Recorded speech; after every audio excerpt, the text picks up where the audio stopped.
ज्ञान, बुद्धि, विद्या, वाणी, संगीत, कला, मातृत्व, आध्यात्मिकता, ग्रंथ, मंत्र, तंत्र आदि की अधिष्ठात्री देवी माता सरस्वती, जिन्हें हम शारदा, वीणावादिनी, वीणापाणी, हंसवाहिनी, भारती, विद्यादात्री, सिद्धिदात्री आदि कई नामों से जानते हैं। ब्रह्म विद्या एवं नृत्य संगीत की अधिष्ठात्री देवी माता सरस्वती ब्रह्मलोक में निवास कर सारे जगत के चर अचर में शब्द और रस का संचार करती हैं। माता सरस्वती ही परम चेतना है। हमारी बुद्धि, प्रज्ञा और मनोवृत्तियों की संरक्षिका माता सरस्वती ही हैं। हम में जो आचार और मेधा है उनका आधार भी भगवती सरस्वती ही है। इनकी समृद्धि और स्वरूप का वैभव अद्भुत और अतुलनीय है। दोस्तों, पौराणिक कथा के अनुसार सृष्टि के प्रारंभ काल में पितामह ब्रह्मा जी ने अपने संकल्प से ब्रह्मांड की तथा उसमें सभी प्रकार के जघम, स्थावर जैसे पेड़ पौधा, पशु पक्षी, मनुष्य आदि योनियों की रचना की। लेकिन अपने सृजन से वे संतुष्ट नहीं हुए थे।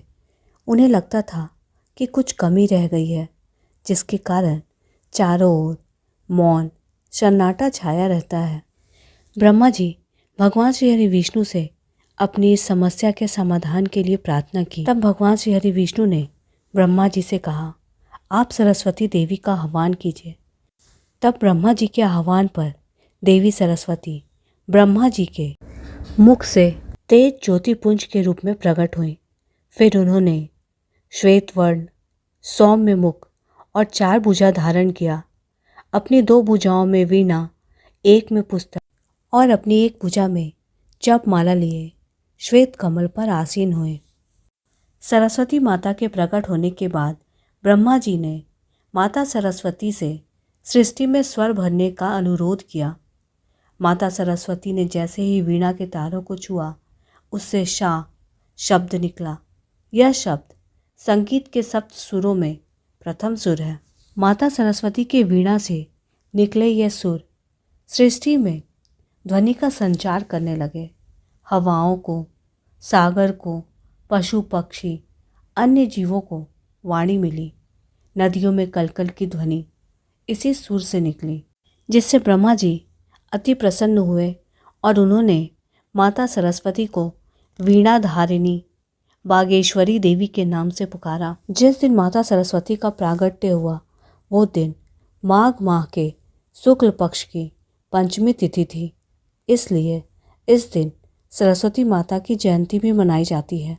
हर साल माघ माह के शुक्ल पक्ष की पंचमी तिथि को वसंत पंचमी का त्यौहार बड़े ही धूमधाम से मनाया जाता है।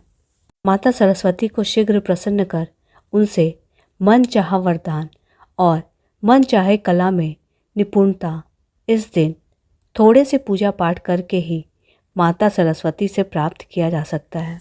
दोस्तों, माता सरस्वती अत्यंत ही दयालु, कृपालु, भक्त वत्सल, ममतामयी, थोड़े ही जप तप, आराधना, ध्यान, पूजा पाठ से शीघ्र प्रसन्न होने वाली देवी हैं। इसलिए आप सब भी इस बसंत पंचमी के दिन माता सरस्वती की भाव, श्रद्धा, विश्वास पूर्वक पूजा आराधना कर माता सरस्वती को निश्चित ही प्रसन्न करें। माता सरस्वती की कृपा से आपके और आपके परिवारजनों के जीवन में ज्ञान, बुद्धि, विद्या, कला, निपुणता आदि की नित्य निरंतर बढ़ोतरी होती रहे। जय माँ सरस्वती, जय माता दी। तो इस बसंत पंचमी आप सब भी माता सरस्वती के जयकारे जम के लगाएं। जय माता दी, जय माँ सरस्वती।